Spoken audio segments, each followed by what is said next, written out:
Good morning, viewers. I am joined once again by George Wuerthner. He is on the road. He's actually in Klamath Falls. That's a topic in itself. That's something to revisit. I am also on the road, so bear with us if we have any technical difficulties.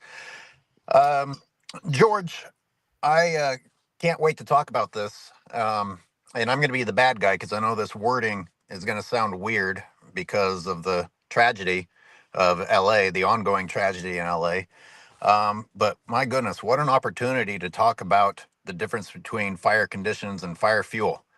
Um, for the people who saw the thumbnail for the video, that is an image taken from the air of this current situation. And George, I got to point out to everyone that while people's homes have burnt down, I see trees standing. Right. And you've pointed this out in past articles. Was it the Paradise Fires and some other Yeah. ones? Oh, yeah. It's Okay. fairly common. And I'm gonna rant a little bit more and then turn it over to you because Okay. this drives me crazy because leaf blowers and chopping down trees is just taking over almost every community that I visit. And it's this ongoing effort by humans to just get rid of anything that could potentially burn, except of course for their own homes. They won't get rid of those. Um, and it's not helping. And again, the trees standing there is a great reason for us to think, well, wait a minute, maybe these trees that we're villainizing aren't the problem. Maybe even the leaves on the ground aren't the problem. Maybe the idea of fire breaks, because I know California every year, in addition to natural disasters, spends a lot of money going out pre-killing forests and for the sake of fire breaks, and the fires keep coming. And if we can get to it, I'd like to get your reaction to the news coming out of Point Reyes, in particular, the fact that they are going to continue to bring cattle in, again, because you have to manage these grasses, which of course they're actually talking about the cheat grasses, which are there because of the livestock industry and will continue to be there with the use of the livestock industry. Um, and I've been getting a lot of pushback on my ecology channel because I've been really attacking the goat grazing industry. It's an absolute sham from what I'm finding. So having an expert like yourself talk about this and try to get people to think about what we can actually do intelligently instead of just making decisions based on our fear is, I hope people will open their ears. George is more level-headed and much more experienced on this than I am. So, George, can you explain how a crazy level fire like LA is taking place when, according to the goals of the Cal Fire, etc., of creating fire breaks, LA is a fire break. 10-lane freeways, concrete buildings. If that's not stopping fires, then aren't we fooling ourselves that chopping down sections of forests in between other sections of forests is the magical difference? Yeah. Let me start with a few statistical things.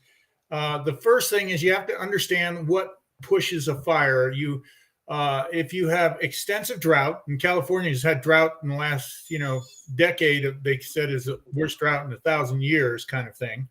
And right now they have localized drought in Southern California, very severe. Then you have high temperatures, and temperatures have been going up. In the last couple of decades, the average temperatures, higher temperatures, and then low humidity. If you've got humidity of 5% or 10%, that's dries everything out. And one of the things that you get with that is with low humidity is you get the vapor pressure. In other words, the ability of the air to suck moisture out of the ground and out of vegetation increases. So rising temperatures and lower humidity prepares the fuel faster, you might say.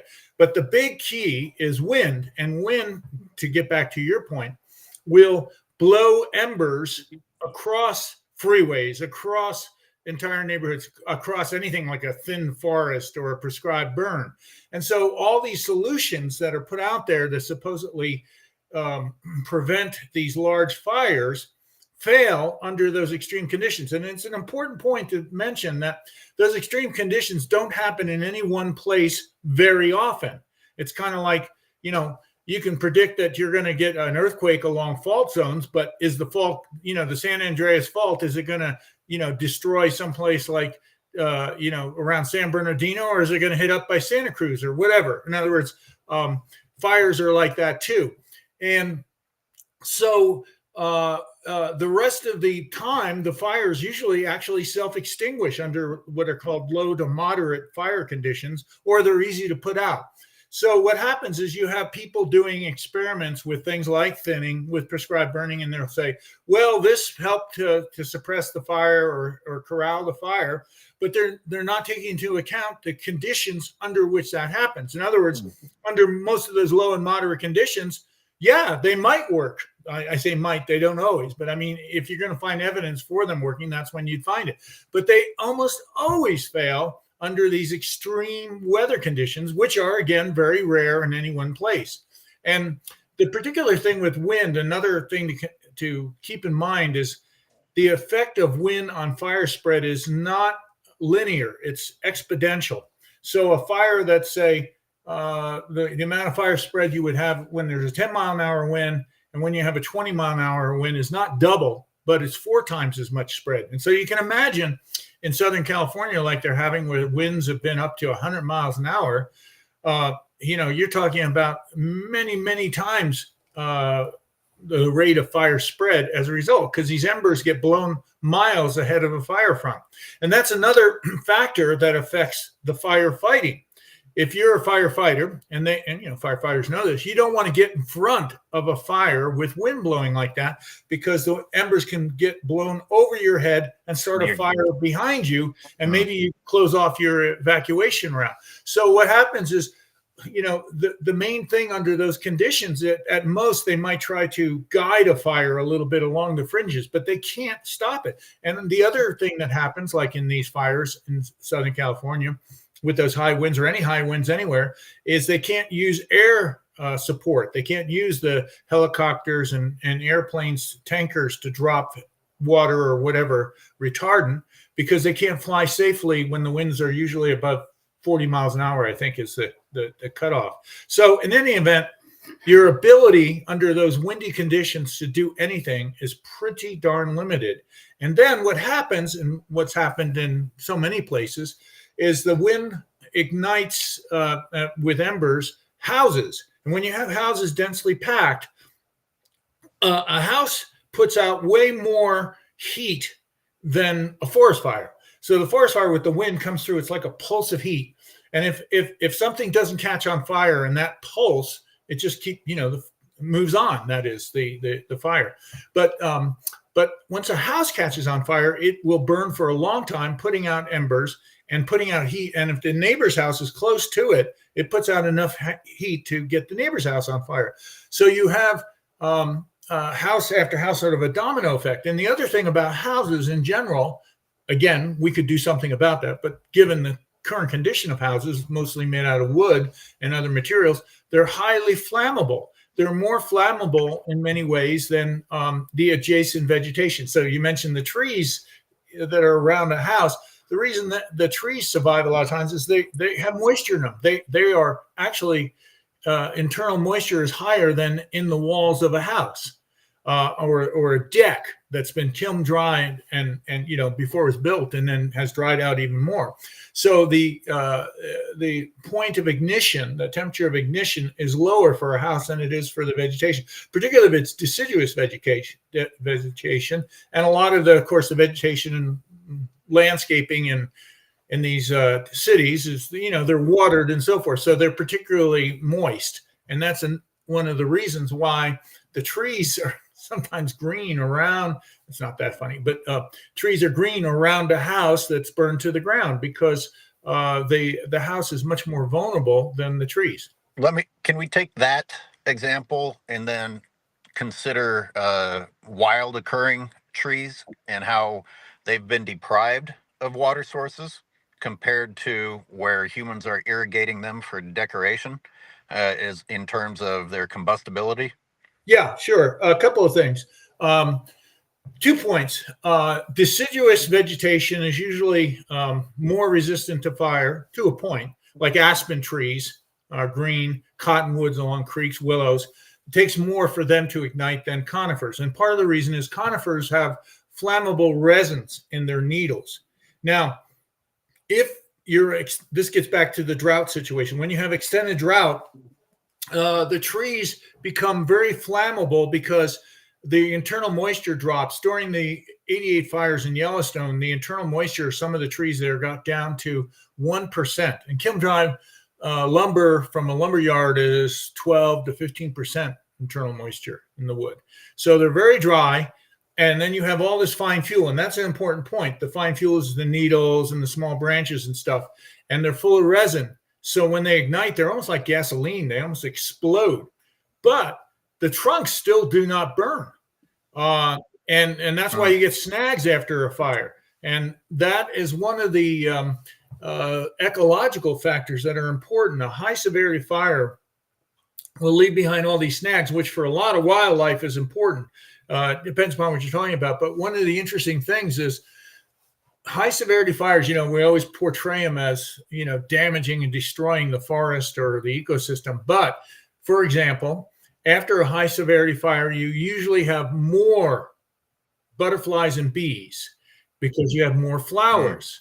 You often get, you have more mushrooms, you have more birds, you have more bats, you have more small mammals, you have, I can go through a whole list all the way up to deer and elk, and larger mammals that for a while after, not immediately, it takes a few years, but a few years after a fire will be more abundant in places that burned high severity than in places that haven't burned. In fact, I use this as sort of a hyperbole, but I will sometimes say that a lot of wildlife lives in mortal fear of green forests because they depend on those snags. They depend on the downed logs on the ground and so forth, or the conditions that occur.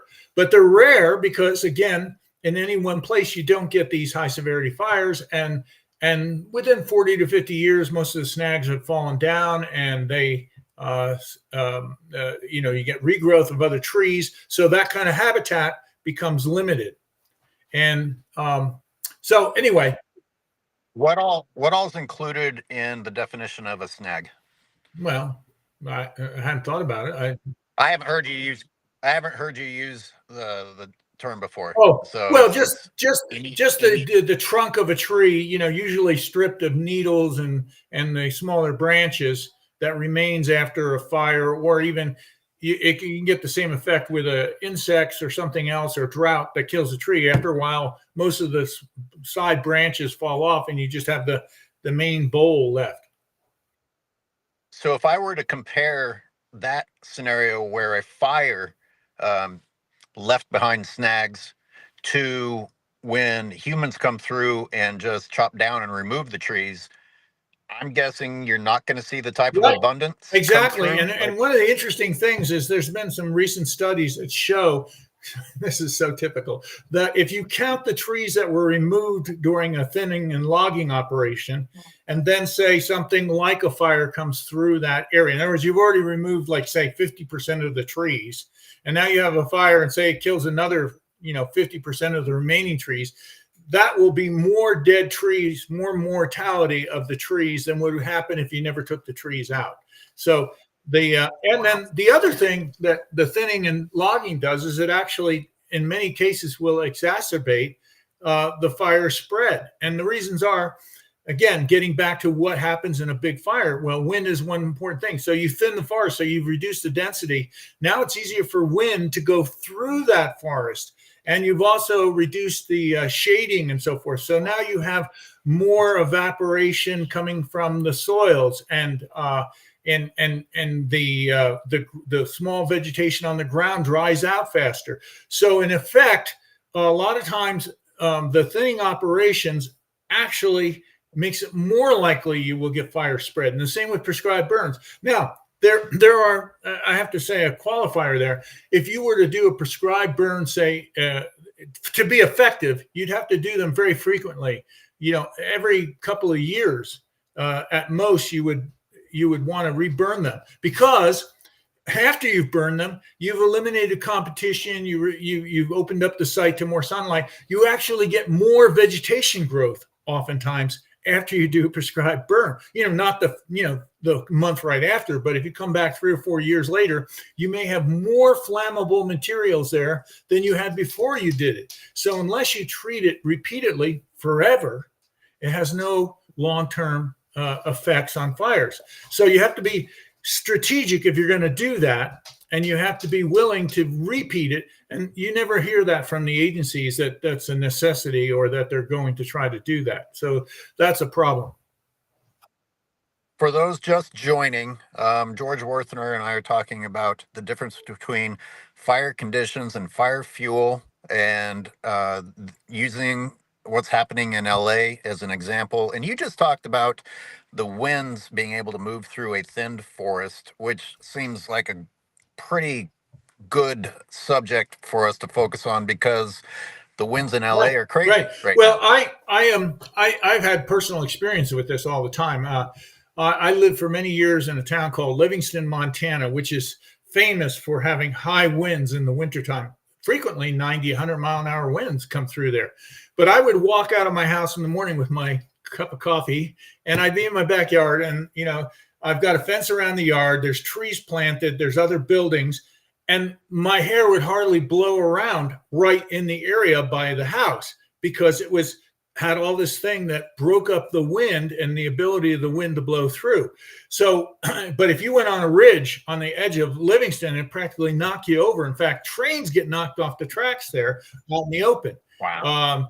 Wow. And I've had the same thing. People probably have had this, climbing up on a ridge or something like that, where you're in the forest, and then you come out into an open, and if it's a windy day, it's way, your clothes are getting, your hat gets blown off or whatever. It's much colder because of the wind.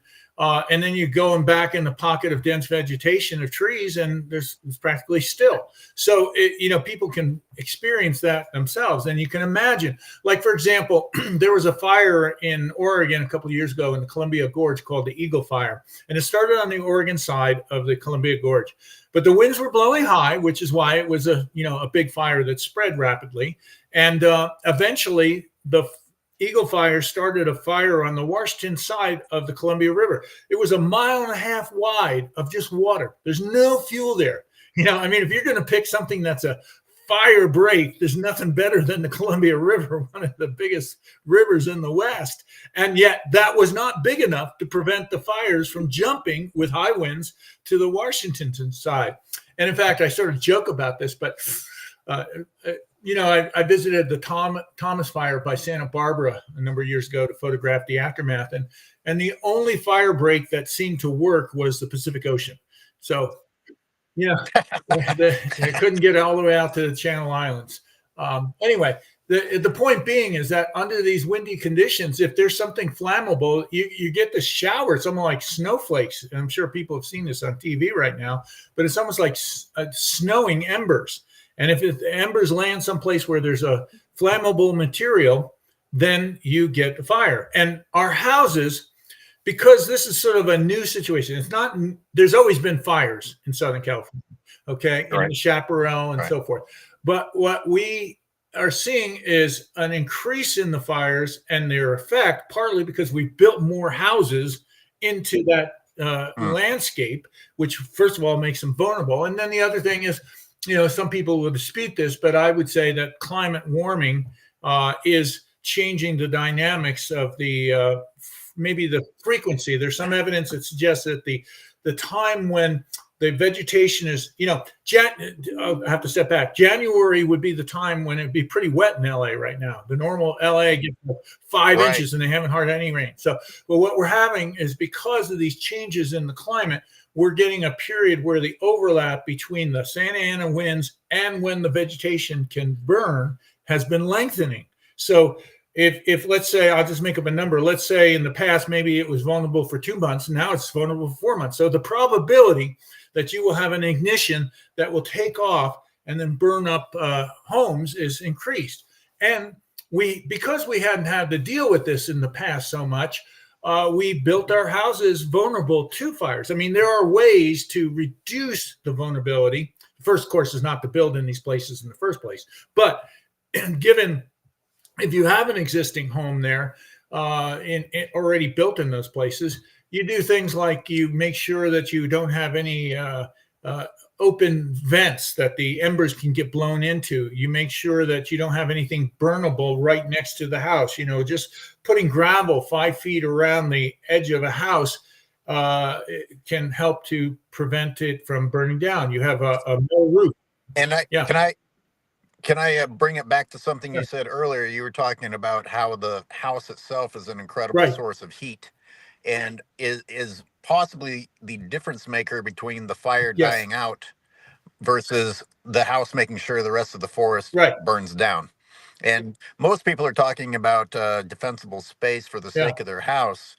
Now that I hear you talk about, putting out the gravel and everything, it's more of a defensible space for the sake of the forest. Exactly. Well, that's like, a very good. Get some distance between the house and the trees to protect. Yeah, no, I like the way you've reversed that thinking on that. It's exactly true. It's these things can sustain the fires because our homes are made out of all things of plastic and wood and vinyl and all kinds of burnable stuff that puts out way more heat per unit, piece of measurable material than say a grass or a shrub.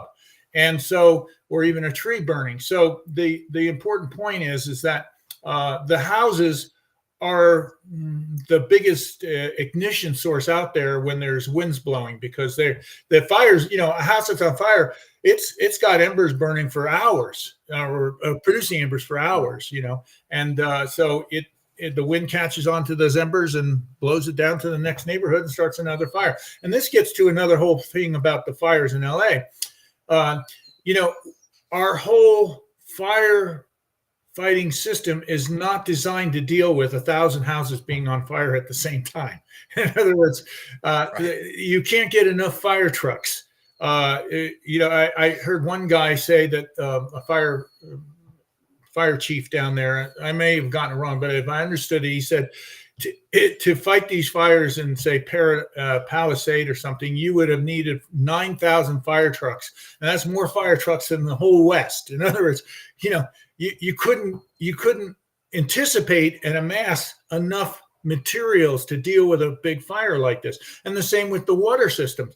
You have fire hydrants and you have water system that's designed for some people using water at some point, but not everybody using water all at the same time. And the same with the firefighters. So the point is that when you get a fire like this, it overwhelms the whole design of our system, and you could not anticipate it. It'd be like people aren't going to like me saying this, but it'd be sort of like saying, well, everybody should have a bomb-proof basement because we might be in a nuclear war. Well, that's true. It could happen. And I guess if we had a nuclear war, some people would say, why didn't we all build bomb shelters under every house or something? But, it would be the probability that your place would be hit in a nuclear war is pretty low, and you just wouldn't invest the money in that. I have these extreme thoughts in my head when I'm out trying to do active restoration and all I hear are trees being chopped down. And the reason that they're being chopped down in a lot of these places is to build human homes.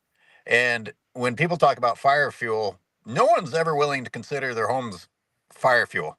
Let's we can have as many of those as we want, but just any naturally occurring things like a tree can't exist. I'm gonna do a recap because we've got some people joining just now. I'm talking to George Wuerthner, who I consider to be an expert on the topic of fire fuel versus fire conditions. You wrote a book called 100 Years of Forest Management. Forest Policy, yeah. Okay. I wanted to talk about the LA fires as a example. It's a sad example, but it's an example because LA in itself is a fire break, or at least has a lot of fire breaks in it. 10-lane freeways, concrete houses. Certainly, the people there are doing this defensible space and home hardening, and it just doesn't matter when conditions are this extreme. But of course, the other thing I showed was that trees standing next to the burned down houses are still there. So maybe we should not be villainizing the trees as much. Now, you also talked about, these things are extreme.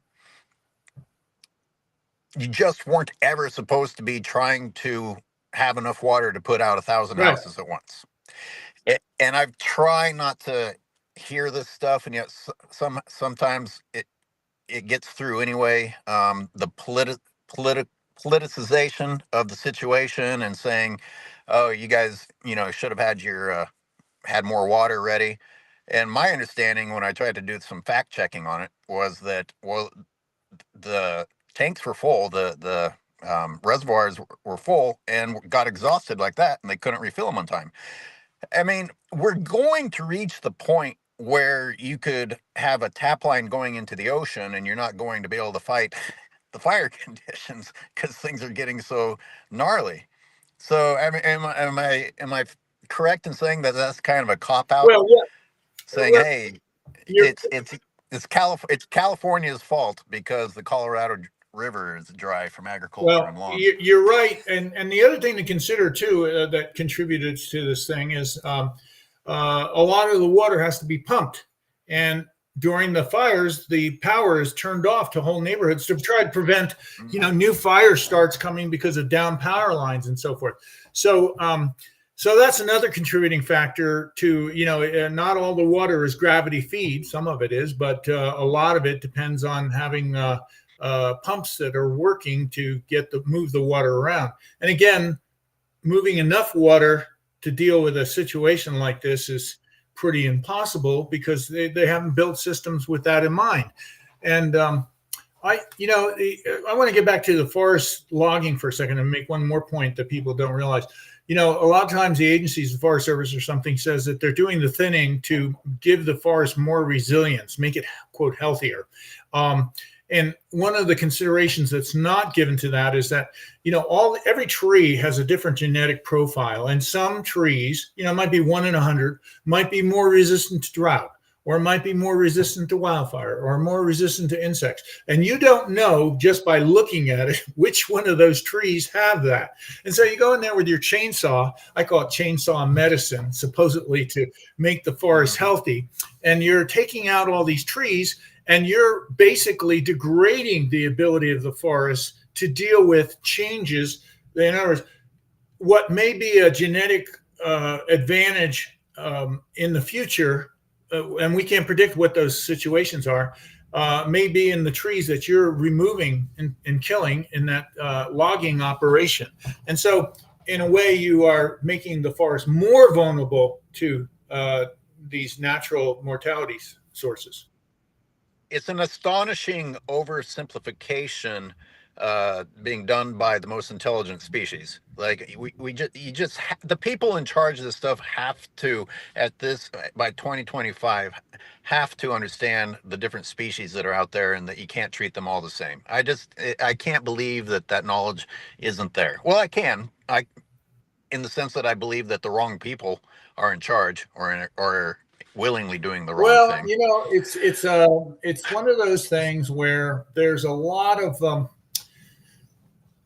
assumptions made that are not challenged, and and you can go back all the way to the training. I was in forestry school for a while, and the assumption in forestry school is more trees growing fast is a good thing, and it just doesn't. To challenge that notion, I'll give you an example. I was on a field trip with some Forest Service people a number of years ago, and they were saying, we've got to thin the forest here because it's too dense. And so I raised the point that when trees grow under dense conditions, they actually have closer rings. They're stronger trees. They're less likely to break in a windstorm, and also they're more desirable as lumber, but I wasn't concerned about that. But one of the things that happens is when they die, they take longer to rot. So if you say that dead trees on the ground, and even these foresters would agreed with me at the time that was useful to ecosystems because insects and small mammals live under them and so forth. Uh, you're if you're thinning the forest and opening it up, you're getting trees that are going to rot a lot quicker, so they're not going to be in the environment nearly as long. So it may seem like a minor thing, but that's the difference in our thinking that we need to modify, is ask these questions. How does the natural ecosystem work? And how does this management that we're doing disrupt that natural ecosystem? And you can make a argument that in some cases it might be worth disrupting. But the trouble is these things are being applied over millions of acres right now, and they haven't asked these questions. And I think that's the problem. My whole thing, if I'm going to see manipulation, is to do manipulation in as small an area as possible to achieve whatever the goal is. And that doesn't seem to enter into these discussions a lot of times. You're making me think about Annandale State Park again, which I have filmed over a couple of years of. I'll just have to show it to you, but some serious absurdity going on there in the form of management. But one thing there is the area that came back from a fire, and a lot of the residents are saying, "Oh, there's too many trees coming up." A lot of seeds were sown after the fire, and they're like, "Oh, this is too dense. There's too many trees next to each other." And I'm thinking, well, okay. First, everybody was upset or says, "Hey, we shouldn't have been suppressing fire." And now you don't want to let nature take its course, because this is, to me, it's another form of fire suppression. It's just preemptive fire suppression based on fear. And maybe you don't understand. Maybe this is nature's way. Maybe nature will figure it out. But you made it much, much more convincing than me just hypothesizing. You're talking about density reducing the wind. You're talking about density allowing, if there is a fire, for there to be a slower rotting process, allowing for more biodiversity. What about, and I actually got into this discussion with one of my professors who said, well, what about the competition? It's too much competition, too much root competition between the trees. Well, then the trees that survive are the ones that are best adapted to that space. That's my point. Thank you. That's my point. That's what I'm saying. Let nature figure it out for once. I mean, it's just what would happen naturally. The trees will be thinned over time, but the ones that have the genetic makeup or maybe just luck and location, but whatever it is, are the ones that will survive and carry on that genetic, profile into the future. And especially as conditions are changing. They've shown, for example, they've done genetic studies on some trees. I'll use lodgepole pine as an example. They have found that some lodgepole pine are better adapted to drought, and some lodgepole pine are better adapted to cool, moist conditions. And as the climate changes, the ones, because it's getting warmer right now, the ones that are better adapted to warmer conditions are the ones that are repopulating these stands, so that the future stands that will result will be more resistant to drought. And there's another thing that happens that's pretty interesting, is that the trees that are resistant to drought are also more resistant to bark beetles. And the reason for that, it's a kind of a little complicated thing, but the tree is not defenseless against bark beetles. It is able to fight off bark beetles by using moisture in its sap to push out the bark beetles when they try to attack the tree. So a tree that has a better ability to get water from the soil and use it more efficiently, in other words, a tree adapted to drought, also happens to be a tree that's more adapted to bark beetle attacks. And the interesting thing about the bark beetle attack is that they increase more when there's warmer temperatures. In other words, when you have a lot of cold weather, it will kill off the bark beetles in really cold climates. But if you have warm winters, they don't get killed off. So those things are all connected. And so you're out there, again, just randomly killing off trees and no awareness of which trees maybe have the adaptation to drought. And given that the conditions are changing that way, that's what you would want those trees to survive. And natural selection, because of bark beetles, because of drought, etc., would preferentially allow the ones that have the better ability to get water during drought to survive and repopulate the site. I can't help but think about our bison slaughter Yeah. discussions and just the random selection of which Right. ones they kill, causing there not to be the passing on of the Right. adaptations to generations that Right. should have survived. Now I'm going to play devil's advocate and talk about the water getting to the trees. One of the arguments is, well, it's a moisture competition, and too many trees are stealing water from the other trees. Isn't it also possible that my understanding is that trees are actually allies in many cases, and their root systems will help each other get Well, water and do other Well, beneficial all things. these trees have what are called mycorrhizals attached to the roots, and actually it's a fungi, and the fungus helps collect water and nutrients from the surrounding soil, and will then help the trees that have the mycorrhizal fungi be at a competitive advantage. So, A viewer, Sledge asked, everything in the houses is burnt, even the stone tile, the roofs. Um, well, if you're referring to the L.A. fires, I mean that's too many fires for me to be able to answer that specifically. But we started talking about that because I chose a photo as the thumbnail of this video, an overhead shot of the destruction, and the houses are burnt to the ground. There's all you can see is really the plots of land, but next to those plots of land are trees that, interestingly enough, and we've already discussed on this show, are still standing right next to the hardened homes that perished.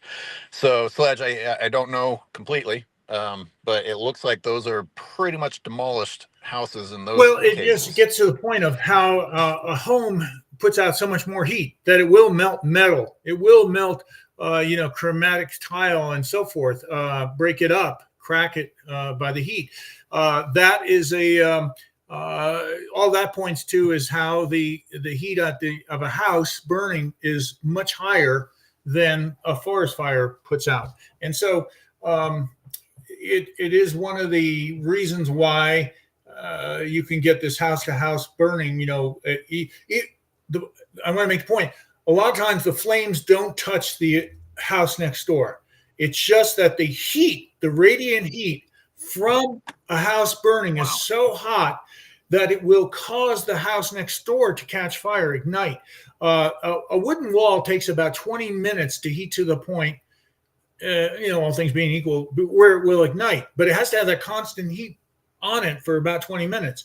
And so when the house next door is burning, which we said burns longer at a higher temperature, it can then cause the house next door to ignite, even if not a single flame or ember touched it. Does that sort of destroy the big push for home No, no, defensible space? no, Like because if you can push things in your favor of your house. Like an example is you can get fake stone, cement looking house, siding to a house. You can get metal roofs. You can do, all these things will work to your advantage. But under extreme conditions, the really extreme conditions, that may not even be enough. Then there's a thing that I have for my house, and it's pretty modest, but you can get sprinklers that you can put on your roof, and in a fancy situation, you can get sprinklers that will keep your walls wet and so forth. And if everything is wet, it isn't going to burn, even with that radiant heat, because it will be evaporating the water, which will be cooling the siding. Okay, so there are systems that you can design that will, it's not 100%, but will greatly increase the chances that your house would survive. The thing I have is very simple. It's just these sprinklers like you'd have on a lawn or in a golf course, but they fit on the crest of the house, and you attach a hose to it. And if I ever have to abandon my house, last thing I do is turn on the water to those sprinklers that are on my roof and hope that it will be sufficient to keep the house from burning down. Now, of course, as we mentioned earlier, that's contingent that you're not based on or your water supply is based on pumping, because you may not have electricity. But if you're in a place that has gravity feed water, then that might be enough to keep your house from burning down. uh, one of the areas that I am working on is in an urban sprawl area. And you talked about the high density of the houses, which of course increases the ability for the heat radiation to be a problem for the neighboring houses. And the reason it's maddening to me, these people just seem like robots. The leaf blowers don't stop. The removal of anything that resembles vegetative life it's just a nonstop war. But these houses are right next to each other. I mean, these houses are within a few feet of each other, and there's tons of them. I when Now that you're talking about this heat difference, I just think that it's absolute complete insanity and a placebo effect to think that getting rid of certain amounts of vegetation when your houses are built right next to each other is going to do Well, anything it's to help you. interesting. If you look at this is an observation I made years ago, but the old downtowns of a lot of Western towns, the older buildings are all made out of brick. And part of the reason was in the old days, they had hardly any efficiency. They had a horse-drawn carriage with some buckets and, some water, and they'd throw buckets of water on a burning building. So to keep whole towns from burning down, in the old days, they built them out of brick, which didn't mean that they didn't have, houses burned down. They still burned down, but brick is, I'm using that as an example, is much more resistant to the burning than, say, a wooden wall. And so, like the town I mentioned, Livingston, that I lived in Montana, the whole downtown's all these beautiful brick buildings that look very quaint today. As you'll see it all over any of these Western towns, the essential core of the downtown is often made out of brick or stone, and so that's one of the examples of how you can put the odds in your favor.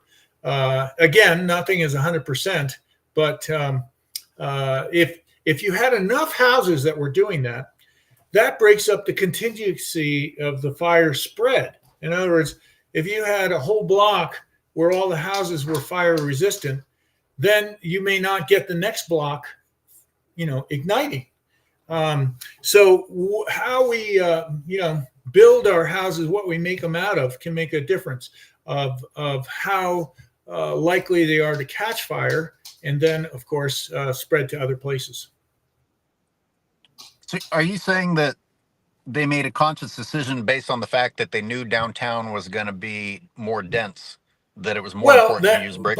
Partly that, in a lot of places in the West, of course, it was some distance to trees. In the days before they had trucks, they had to drive horse-drawn wagons up. So getting wood was a little more complicated. So they minimized their use of wood, in the roofs and window frames and so forth, and the boardwalks in front.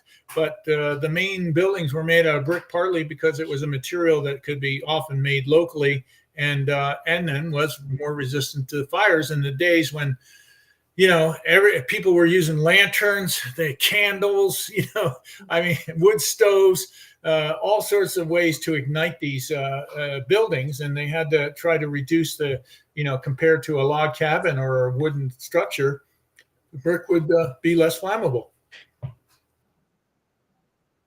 I was imagining an argument that listeners might be having in their head. I want to go back to you talking about how your house with a fence surrounded by trees, densely surrounded by trees, you're protected by wind, and you go outside of that and there's howling wind.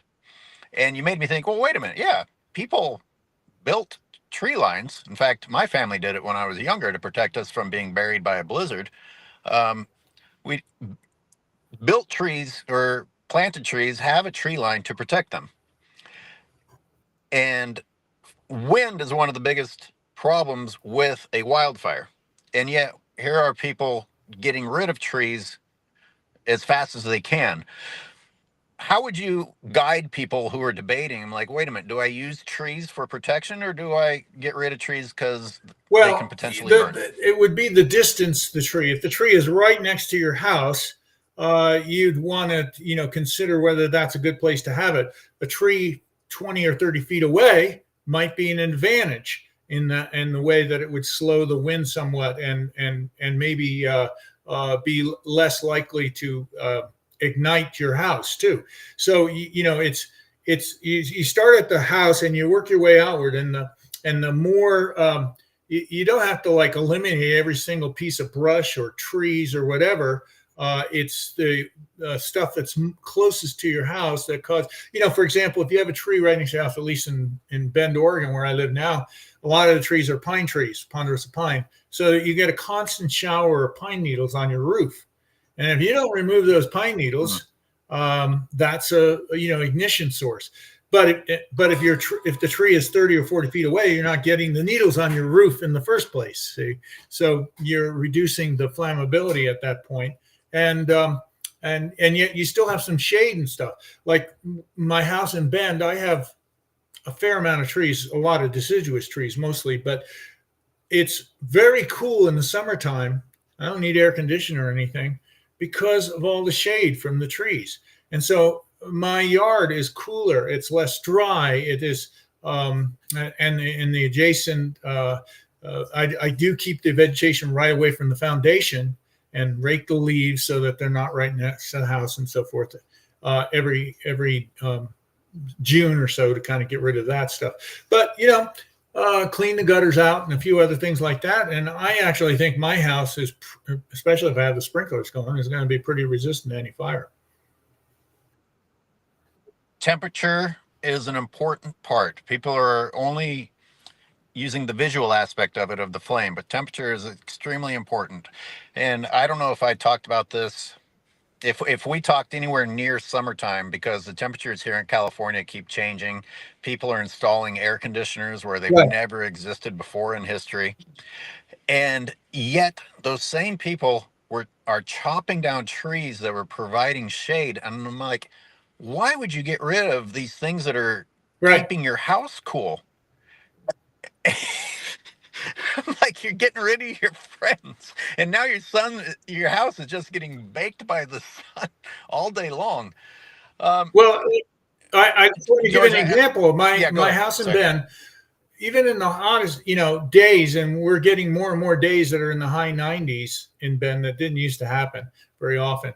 But the hottest it got in my house last summer was 79 degrees.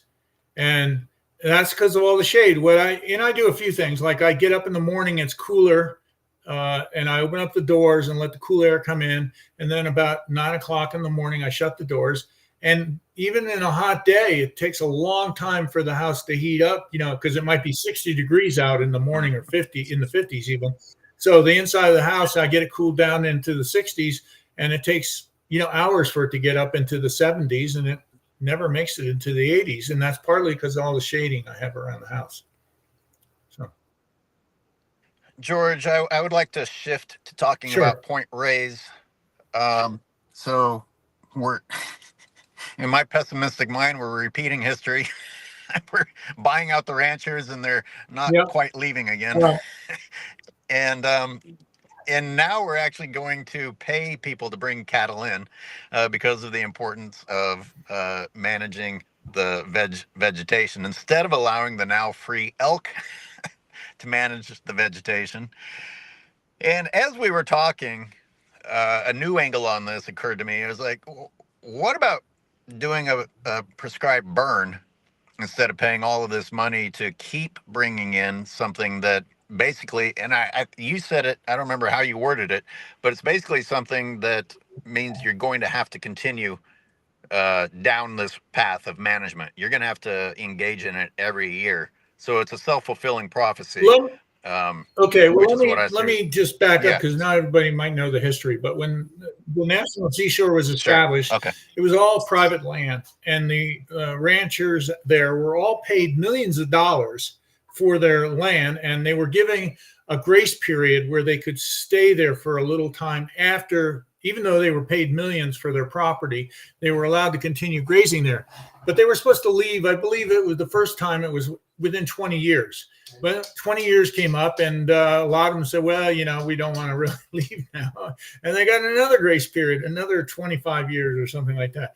And now they're getting another grace. Some of them are. They're going to get 20-year leases. The ones that aren't leaving are going to have 20-year leases, so be there. And meanwhile, we paid twice, and there were two previous payments for the land, and now we're paying these ranchers the third time to leave Point Reyes when we own all the land. They've been grazing, living in houses there that are worth millions of dollars now anymore in Marin County, paying a very small fee for living there on public property. And we're trying to get rid of them. And there's and Jason Golden Gate National Recreation Area too. Now I want to, with that sort of background, I want to address the difference between grazing and a prescribed burn.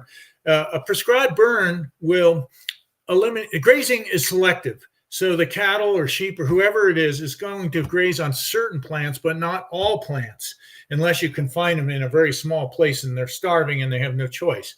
And so, yeah, and even then, they will definitely choose of course, the more desirable ones first, which usually means killing the natives and exactly then eventually the point. To the cheatgrass. So whereas a prescribed burn is not selective, it kills all the vegetation there, and then that gives the perennial natives an advantage again because they're on an equal playing field with the weedy species like cheatgrass. That cheatgrass has a lot of advantages because it can grow well in fire. You don't want to. Native grasses can't burn every year. They just can't. You'd have to spread that out. But nevertheless, I have seen lots of places, and I can't say this happens every place, but where you're not grazing cattle, where the native plants will gradually, over time, it won't happen overnight, will gradually outcompete the cheatgrass and so forth. And there's reasons for that. Another thing with the cattle is they're constantly compacting the soil with their hooves, which reduces infiltration of water. They're, as I said, selectively grazing the native plants because they're usually considered more nutritious and, I guess, tastier to most grazing animals.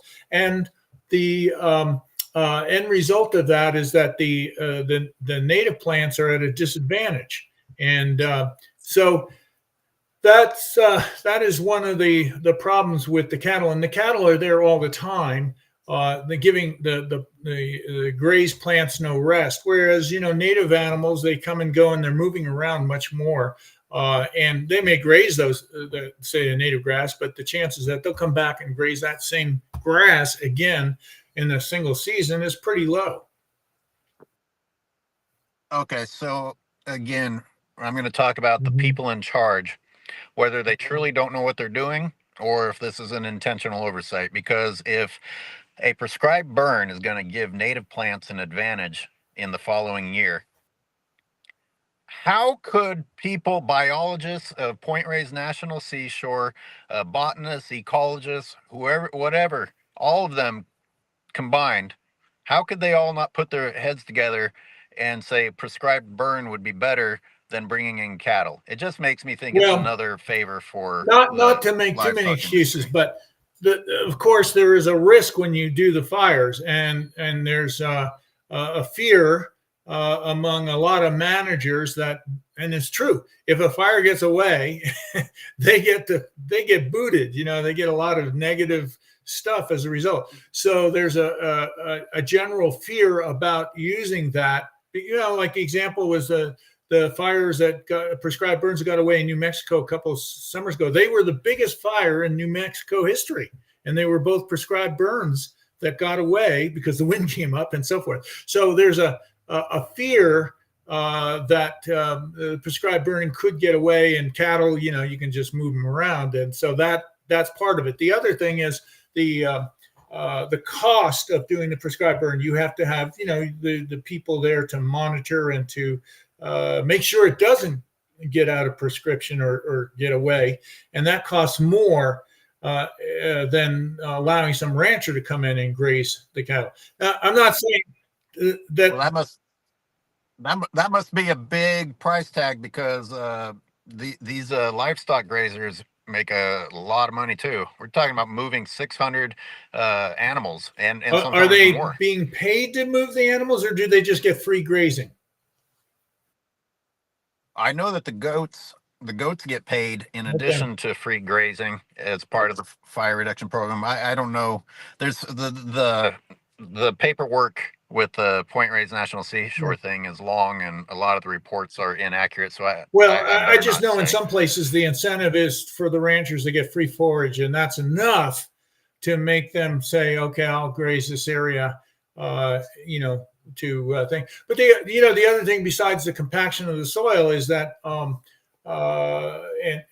that the animals there fertilize the soil, and it turns out that cheatgrass and some others actually grow better with that the extra nutrients, better than the native plants do under the same circumstance. So you're again giving the advantage to the cheatgrass under those circumstances. Yeah, it's an interesting thing. I see it all the time where they say, we'll graze to get rid of cheatgrass, and they're not looking at the long-term effects of trampling of biocrusts, which tend to, again, biocrusts are, for people who don't know, it's just like lichens and bacteria and mosses that are on the ground between the perennial native grasses, and that tends to reduce the establishment of cheatgrass, for example. And so if you get cattle in there and they trample all that biocrust up, then they're creating a better ideal habitat for the establishment of cheatgrass. I don't want to cover this right now, but remind me to, because I'm sure a lot of people, when you talked about the negatives of the cattle, the soil compaction, etc., are saying, well, won't the elk do that? We'll come back to that. First, I want to go back to talking about the risk of the prescribed burns. There's always a risk. I get that, and I get the fear of it. But there's also all of this publication coming out talking about, oh, we need to go back to the prescribed burn ways of the Native Americans. Like, so, I mean, is that lip service? Are you really buying into it? Especially Point Reyes National Seashore is supposed to be in partnership with Grattan Rancheria. I don't know why them and not the Coast Miwok. But, if you believe in any of that, if you're talking about, yes, we need to be basing this on what these people did, then I'm sorry, you're going to have to just adopt some risk and maybe take some better precautions. The whole issue of Indian burning, cultural burning, has been exaggerated in terms of its influence. The studies show it's very localized. And that's what I'm envisioning when we're talking about this with the weeds, a very localized burning. But there's two problems too. We have a lot more exotic species now that have been introduced into California and elsewhere across the West that didn't exist 200, 300 years ago. So that's one problematic thing about the idea of the Indian burning being the solution. The other thing is, mostly it's being advocated for fires to prevent fire spread. And as I said, under the extreme conditions, it doesn't work at all. And it never was a landscape scale influence. And that's another thing that people forget. For example, I'll use it, chaparral, which is the most common plant community in California. In other words, and historically, there was more chaparral as a percentage of the landscape compared to anything else. Give the viewers some examples of what's included in the chaparral. You mean the shrubs? Yeah, like a couple of species. Sometimes called wild, what's the wild? Yeah, wild lilac. Toyon is another species. Yeah. So anyway, these shrubs, they can burn, and they're actually adapted to burning, but at much longer frequencies. In other words, 30 to 100 years. So if you were to burn them frequently, as some suggest the Indians were doing every couple of years, you don't get chaparral. Chaparral can't survive being burnt frequently. And so the fact that we have so much chaparral historically suggests, that's just one example, that that the burning was more localized. And there's a good reason for that. Indians were not foolish. They're not going to set a fire when there's 100-mile-an-hour wind in the middle of a drought. So they're going to set fires at a time when they're less likely to burn up a village or something. And especially in the old days, I've read historical things where they made mistakes and people died because the wind shifted and, caught them unprepared from a fire they set. The other thing, you can use sagebrush as a good example too. Sagebrush is one of the more common communities across the West. And again, a low elevation area where people were living. If people were setting fires frequently, sagebrush will burn 50 to 400-year rotations. Again, it cannot survive. It is replaced by cheatgrass in particular anymore if it burns frequently. And so if you were to take this idea, oh, we're going to emulate what the Indians used to do by burning frequently, you're just going to spread more cheatgrass. And the fact that we have things like sage grouse and sage sparrows and so forth, that's evolutionary evidence that wildfires were not frequent in a sagebrush ecosystem, or we wouldn't have those species.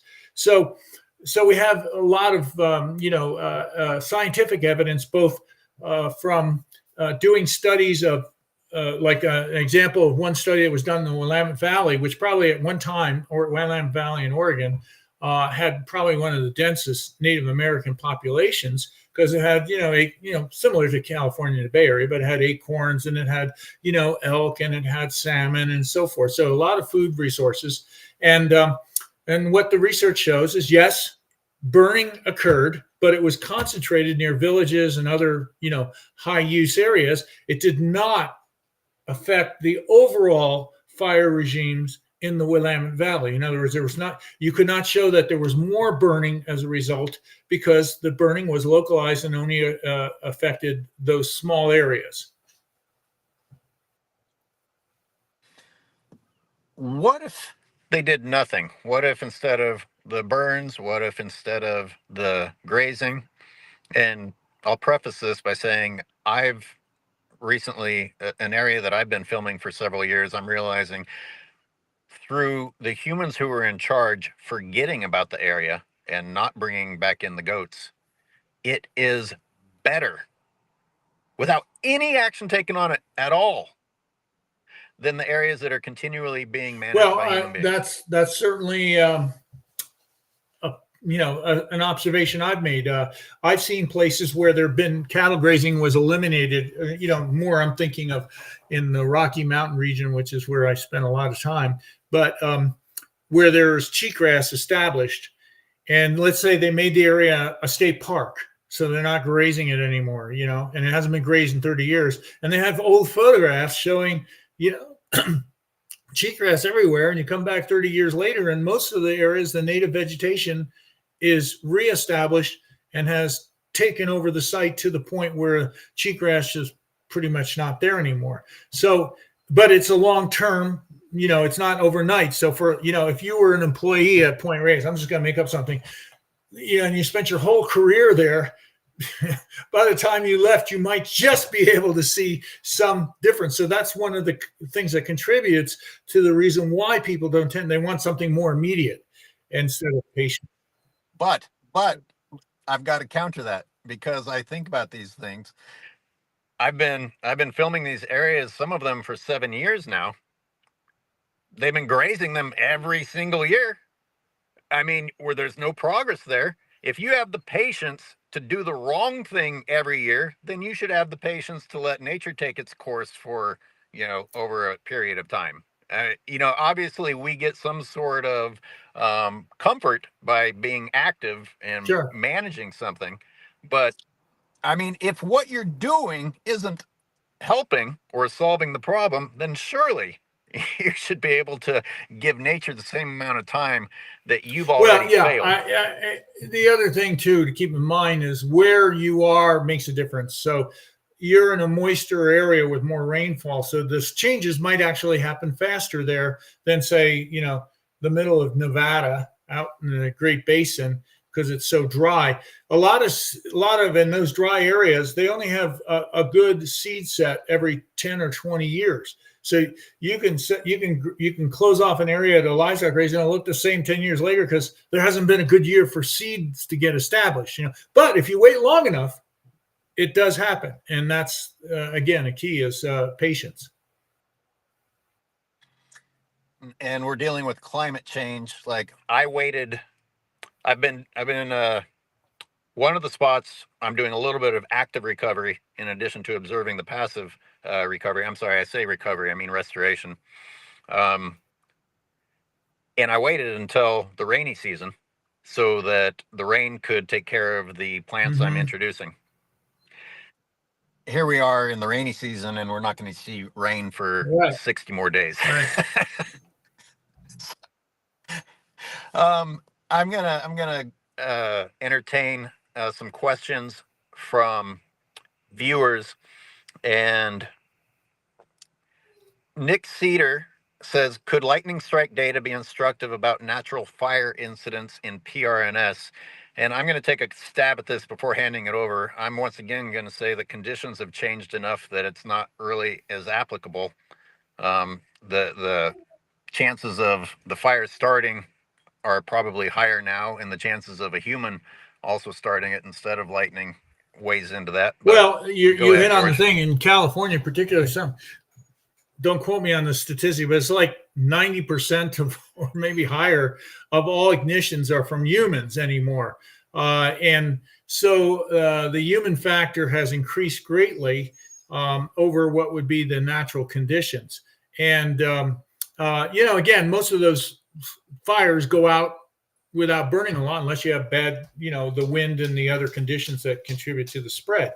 In a normal year, when it's rainy in California in the winter, which is so typical, if you got, if somebody were to be burning trash in their backyard and embers start a little fire, it won't go anyplace because the vegetation's too wet, So it would depend on the weather conditions and climate for that period of time. But in general, humans are the main source of ignitions across the whole West, but particularly in California because you got more people to start fires. And you also have lightning hitting cheatgrass instead of California Right. natural And coastal prairie. lightning is rarer on the Pacific coast for climatic reasons, but it does happen. And most of like I mentioned that the chaparral, is adapted to burning, every 50 or 100 years. Well, in a 50-year period, you would have some lightning, but it may not be as abundant as happening every single year or something like that. But it doesn't need to. And in fact, the vegetation is adapted to not having fires that frequently. Wow. You just made me think that lightning in frequency is a part of the Yeah, it is. ecosystem And then here. you go out and like New Mexico gets some of the highest lightning strikes in the whole West, and Florida is the most in the whole country. But that doesn't mean they all start big fires because you have to have the right conditions for the fires. And the other thing about lightning strikes is they tend to be away from communities. They tend to be on mountaintops and that sort of thing, where there's particularly mountaintops in the West, there's less fuel to begin with. That's another reason why, you might have one tree burn and nothing else happens from a lightning strike. So not all lightning strikes lead to major wildfires. And the other thing is that the lightning tends to be on the top of a mountain, whereas human ignitions tend to be in the valleys. And why that makes a difference is fire burning uphill from a valley bottom up a slope races faster because it preheats the vegetation above it. So if you have a fire starting in a valley, it's going to spread much faster than a lightning strike on a peak. So that's another difference between lightning and human ignitions. And here we are talking about the importance Yeah. of considering the heat again, not just, yeah. Fab Dane has two interesting comments. I recently came across a scientific paper that stated the area to prescribed burns now exceeds the area that burns due to wildfire. Oh, the area that has been treated with prescribed burns now exceeds the area that burns due to wildfire. I Huh. I would Does that sound I accurate? would tend to doubt that, but I would have to see the paper and where they're talking about. It might be a very specific location. Um, but for example, the Deschutes National Forest, which is around Bend, right now is doing prescribed burning on less than 2,000 acres a year. That is a pretty small amount of burning, actually. Compared to one big wildfire will burn 100,000 acres. So how many acres, how many prescribed burns would you have to do to equal one, wildfire to cover the same area? So, again, maybe in local situations you could say that, but again, I'm not aware of that. Follow up. Do you feel that baseline shifting has contributed to people's perception that prescribed burns are Well, appropriate everywhere? I will talk about baseline shifting in one way. That is, you hear all the time about, quote, fire suppression leading to more fuel buildup and so forth. And if you look back in the 1900s, around the first part of the 1900s, 1910, 20, and 30s, around the West, millions of acres, tens of millions of acres used to burn. In fact, I think it was 1929, i.e., around the Dust Bowl days, they had 50 million acres burned. 50 million acres. Today, if 10 million acres burn across the whole West, that's considered an extreme fire year. And so I know of one study that was done in Washington State that showed in 1710, now this is before there was white settlement or anything, in 1710, they estimated that 10 million acres in what is now Washington State alone burned. So there was a lot of burning that happened under dry conditions. Now, getting back to the 1900s, about the late 1930s, the climate changed because of offshore ocean currents change, and it changes the precipitation and temperature and all. So from about the late 1930s through the late 1980s, it was cooler and moister in a lot of the West. So like, for example, in the Cascades, glaciers were growing. And I remember when I was first in undergraduate in school taking a botany class, one of my professors was really interested in fire stuff. He was one of the early pioneers in looking at fire as a natural thing. But they were worrying that we were entering an ice age. That was what the scientists were talking about in the 1970s. What are we going to do when the glaciers start coming down out of Canada? Because it was so cool and moist. Well, what happens when it's cool and moist? One, you get fewer ignitions in the first place from whether it's humans or lightning, and then they don't spread much because the vegetation is so wet. And the third thing that happens is it favors seedling establishments. So you get more shrubs and trees growing, i.e. dense vegetation. So we have this whole narrative about, quote, fire suppression. I find that nature is good at suppressing fires when it's cool and moist. And then in the late 1980s, partly due to climate warming, I would say, we have getting conditions that are warmer and more favorable to fire. So we've been getting bigger fires since then. And the shift, getting back to the shifting baseline, most of these people saying fire suppression has, we're seeing more fires now, go back to about the 1970s when it was cool and moist. And yes, there were less fires then, but the climate was different then. So you have to say, if you had gone back to the 1920s, you would say we're having less fire today than even the 1920s. Where you're starting in this whole thing makes different. And I can go back even further. There was a thing called the medieval warm spell, which allowed people in Europe to colonize lots of places that they couldn't grow things before and so forth. But anyway, that's when Greenland got colonized by the Vikings. It was warmer then. And it was also during that medieval warm spell that the Pueblo people abandoned their places in the Southwest because of drought. So they had extensive drought during the medieval warm spell. We had fires all over the West during that period that probably exceeded what we're even seeing today. So again, pointing out that the climate is the big factor, and we're due to CO2 moisture. And this is another interesting thing. Logging puts out more greenhouse gas emissions, getting back to this whole idea, we're going to fix things by, chainsaw massacring the forests. We're releasing more CO2 into the atmosphere logging. In Oregon, logging contributes to 35% of the greenhouse gas emission. It's more than all the cars and jet planes and so forth in the state. And so here we are, we're saying we got to do more logging and then contribute to more greenhouse gas emissions that will exacerbate the likelihood of larger fires. And it's all been done in the name of reducing fires. It's astonishing. Once again, how can I not mention, do these people truly not understand, or are they intentionally not understanding? And Fab Dane has a question to that effect.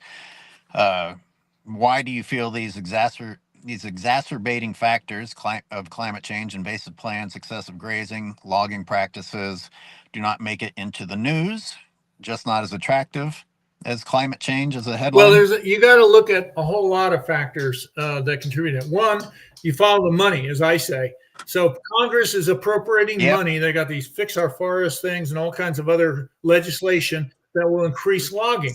And if you're an agency person, the Forest Service or whatever, you're a bureaucracy. Every bureaucracy wants to survive.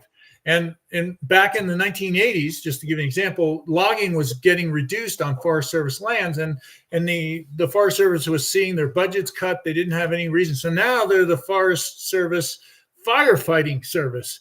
And so they're getting funding. And why are they getting funding? Because a lot of misinformation out there about how effective things are, like logging and grazing and reducing fires, and not factoring in how the climate change is influencing. I will say that the headlines and reporting I've seen on these LA fires has been really good about pointing out things like how important the wind has been in the fire spread there.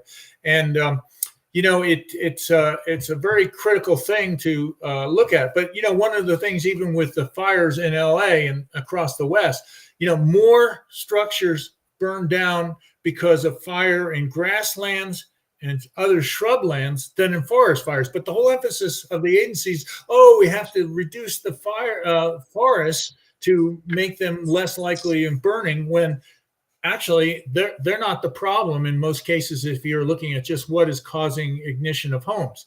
And so the whole thing is skewed because of the way the funding is. I'll give you an example that the forestry school in Oregon State University, gets something like 20 to 25% of its funding from a tax on timber cutting. So you're a professor in the forestry school, and you know that your forestry school's existence is dependent on logging to provide the funding for the school.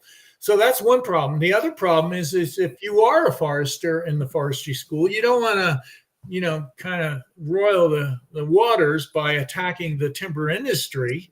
So you do studies on things that, maybe don't condemn the timber industry narrative very much, because you want to get money so you can have graduate students, so you can do more research and get more publications, and then further your career. And you don't have to lie about anything. I'm not suggesting these people are doing deceptive research, but they are choosing subjects that either promote more logging with very narrow parameters, because they're not looking at the collateral damage. When you do this logging for, quote, forest health, there's all kinds of damage to the ecosystem that happens. One, you get soil compaction, you get spread of weeds on logging roads, you get more sediment in streams, which affects fisheries, you get removal of the biomass that's storing carbon. Even burnt forests store a lot of carbon. After a fire, you do release some carbon, but the tree boles, the snag forest I mentioned earlier, as well as the roots in the ground, store a lot of carbon. Whereas if you go and cut the trees down and take them away from the site, you remove that carbon, and in fact, it tends to go get chopped up and then into the atmosphere quicker. So, but you can do a study that just shows that one situation without looking at the collateral damage, because you don't want to show that there's collateral damage. The same with grazing. As you know, there's all sorts, the soil compaction, the bio crust destruction, the disturbance of wildlife, the competition with native species for forage, the disease transmission from livestock to wildlife. I can go on and on and on. Those are all collateral damage of grazing. And yet they're almost never considered by range departments, because a range department knows that if they want to get continued funding, they have to promote livestock grazing. So you have this sort of incentives from financial money to do that. And then the professors that do challenge that are at a disadvantage a lot of times. Their careers don't go as well. They don't get as much money for grants. And so, all the incentives are such that you increase the status quo. And it's kind of this infiltration that happens in everything. When the first forestry schools were established back in the early 1900s, their whole thing was promoting forest trees. And there was a great fear, by the way, that we were running out of wood at that time. because everything ran on wood back in the, late 1800s, 1900s. That's how you heated houses. That's how locomotives went on wood, steamships went on wood, and we were cutting through the forests and burning them up and so forth. So there was a real fear, and part of the reasons for establishing national forests, or what were called forest preserves back then, was to preserve watersheds and preserve the wood supply. And the big enemy of the wood supply was seen as all the burning that was set off, by loggers, by miners, by ranchers who would burn off, vegetation to promote grasses and so forth. So there was a fear we're going to run out of wood. And so the whole idea that we should put out fires became the mantra of the Forest Service at that time. Oh. Well, like you said earlier, you don't have to lie. You just focus on what you want. It's what's more attractive. Hey, if you want to report on the wind, that's true. And also, people don't have any responsibility. It's like, oh, what am I going to do about the wind? Versus saying, hey, maybe you shouldn't have a cheeseburger or water your ridiculous lawns. Right. And speaking of the ridiculous lawns, we'll go back to the photo, the thumbnail that we talked about at the beginning of this, and the trees that are still standing next to houses burnt to the ground. And George mentioned how part of the reason that could be happening is that, people meticulously water, and the landscaping companies and the homeowners meticulously water their decorative plants. And I started having a mental debate. I was like, okay, maybe, you almost want to encourage people to keep their plants moist for that reason. It's good for the plants and it's good as a fire deterrent, but it's simultaneously means that you're taking water away from the wild plants that needed it. Which brings me back to Trump's criticism, saying, when apparently Biden and Newsom chose to keep some water in some of these waterways to help the wildlife and help the trees. And they're like, oh, well, see, you idiots shouldn't have done that. And it's like, okay, so pat yourselves on the back for stealing the water from areas and making them susceptible to burn, as long as you have all this reserve water in the tanks in order to put out fires when your own homes burn down. Well, there's a couple of things to know about water, particularly in California. Almost 85% of the water goes to agriculture. And of that percentage going to agriculture, the majority is growing pasture and hay and so forth for feeding livestock. So that's, the cities actually don't use that much of the water supply. So if you really wanted, you could have water to save the the Delta smelt by a reduction of growing water thirsty things like alfalfa over millions of acres of California. But beyond that, you can plant vegetation around your house. That there are species of plants that are very resistant to burning, and still have landscaping that they're also adapted to dryness, so you don't have to water them as much. You can actually plant vegetation that creates a mini fire break because of their resistance to flames. So, again, it doesn't mean you don't have to have, you got to have just gravel lot with nothing growing on it. But what you choose to grow there can make a big difference on whether a fire can spread through it easily or not. I was actually trying not to be purely Mr. Anti-animal agriculture by including the role of lawns. But yes, alfalfa and the cattle drinking themselves is by far the bigger issue, as you pointed out. I mean, if you were just using, I'm not opposed to using some water for agriculture. If you're growing lettuce and things like that, but that's a small percentage of the water actually that's consumed for agriculture in California. The biggest thing is pasture and irrigated hay fields and, grown alfalfa and so forth. So, and then you could say, well, do we really need to be growing all that kind of cattle food? Well, it's only because we're eating cows and dairy products, and that could be significantly reduced. And the other thing with cattle, as you know, is they're putting out methane the whole time, which is contributing to the climate warming. And depending upon which study you see, it's anywhere from about 12 to 14% of the global, this is on a global scale, methane and CO2 contribution to climate warming. Some up to 50% of the human greenhouse gas emissions comes from raising livestock. And the reason they get to that conclusion, they include things like chopping down tropical forests to grow pasture, and the release of all that carbon from burning and chopping the forest down into the equation. Whatever the figure is, it's a big figure.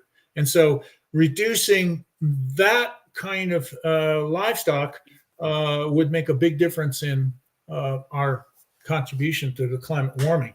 And I encourage people to go back and reference earlier in the show when we were talking about the importance of temperature change in the likelihood of things catching on fire. It's not just the physical flame, it's the temperature. And if you're going to consider the temperature change that methane is contributing to, you can't ignore that. Yeah, well, like I said, the vapor the deficit and vapor deficit, where the warmer it is and the drier it is, the more it sucks moisture out of the soils and the vegetation, and that is growing every year as our temperatures rise. And so that makes everything else being equal, the vegetation is drying out quicker. And as you mentioned, you could be using the plants that adapt to this environment that don't need much water and are somewhat fire resistant. George, I got to tell you, it's astonishing what I've observed over the years. It's almost like the landscaping companies here have a no native plant policy. It's just incredible how they're not being incorporated. Yeah, well, my just a little pun or put a thing. My son has a landscaping business in Bend, and he promotes native species that are resistant to fire. And, he's mostly designing, people's landscaping. He isn't like mowing lawns or whatever, but that's what he tries to convince them. Yeah. He doesn't convince all his clients, but a lot of them are certainly open to that. And he knows which species are to plant that will provide those kinds of things. And, the other thing is with native plants, you get all kinds of other things. You get native bees, for example. In the state of Oregon, there are 800 species of native bees. 800 species. And a lot of plants depend on their pollination, not the honeybees, but from native bees.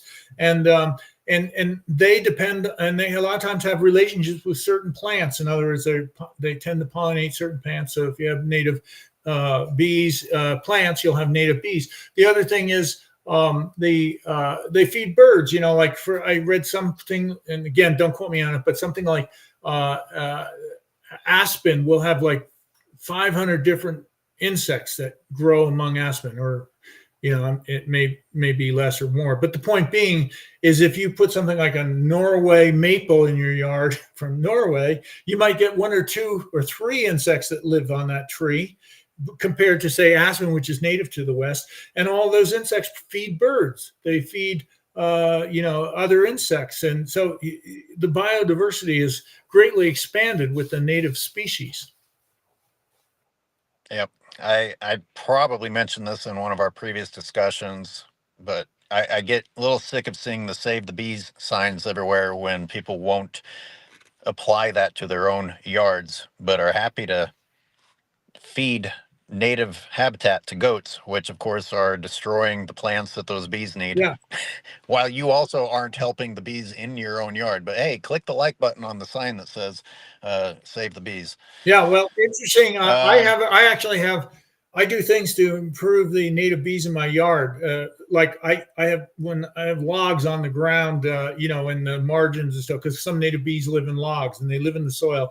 But I've taken a 2x4 and drill holes in them. And every fall, the holes get sealed off. The bees have put, their eggs in there, the larvae, and then they come around the spring, around April, most of those holes are open. So the bees have come out of that. It's kind of cool. It's neat to see. Logs around your house, George. How have you not burned down? Well, the logs, that's another thing. The logs will absorb moisture from the ground. That they actually act as little fire breaks, especially more rotted logs. And that's another reason why you don't want to be logging the forest and you're turning these forests into like sanitized woodlots. They're a lot of times it's the same species, they're the same size, there's not much diversity. And anybody who's telling you that this is, fixing the forest is not thinking outside of the box of the one narrow focus. No, definitely not. Boy, I've got some great questions from viewers on here, but maybe we'll save them for a future show. And you've given me a lot of your morning. Um, you available to get back on again Yeah, soon? probably. I'm on a trip. I'm going to be visiting friends in California and Arizona for the next month or so. So traveling around and camping and hiking too. But yeah, after that, particularly.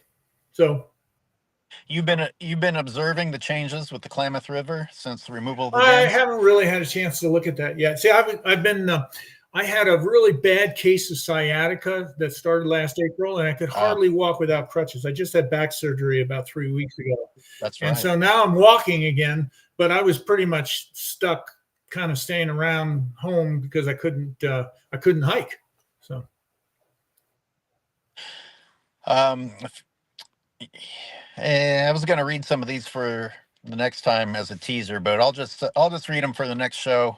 Fab Dane and some of you others who um, commented. I hope you'll rejoin. Watch for the notification of the next time I have George on. George, you're always a pleasure. So much information to share. I hope some of the naysayers listened and learned something. Don't forget the importance of temperature in fires yep. starting. George, I'm glad you're back on your feet. Enjoy the rest of your